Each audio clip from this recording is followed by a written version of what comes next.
কোনো হলিউড সিনেমার দৃশ্য নয়, বাংলাদেশের কোলখেসা মিয়ানমারের রাখাইন রাজ্যে সরকারি বাহিনী জান্তার বিরুদ্ধে বিদ্রোহী গোষ্ঠী আরাকান আর্মির এ লড়াই। রাজ্যের আন শহরে অবস্থিত পশ্চিমাঞ্চলীয় কমান্ড WMCর বিরুদ্ধে গত কয়েকদিন ধরে চলছে তীব্র লড়াই।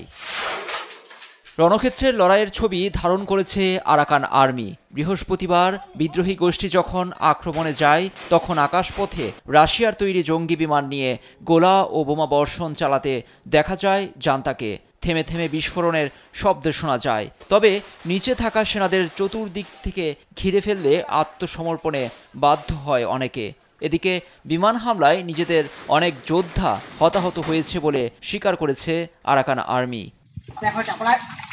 আরাকান আর্মির বরাতে শুক্রবার ইরাবতী সংবাদ মাধ্যম জানায়, আনটাউন শহরের জান্তার 30টি ঘাঁটি দখল নিয়েছে বিদ্রোহীরা। শুধু পশ্চিমাঞ্চলীয় কমান্ড WMCর সদর দপ্তর সহ আরও কয়েকটি ঘাঁটি নিয়ন্ত্রণ নিলে কৌশলগত গুরুত্বপূর্ণ এ শহরটি চলে যাবে আরাকান আর্মির কবজায়। শহরটিতে থাকা জান্তা সেনাদের ঘিরে ফেলায় আত্মসমর্পণের আহ্বান জানিয়েছে Arakan army.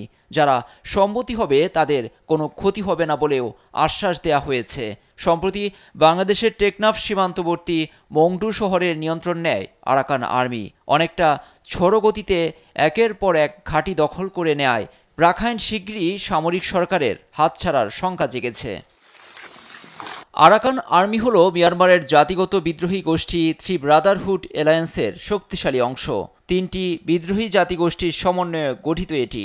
Arakan army, Myanmar national Democratic alliance army এবং তাং ন্যাশনাল লিবারেশন আর্মি।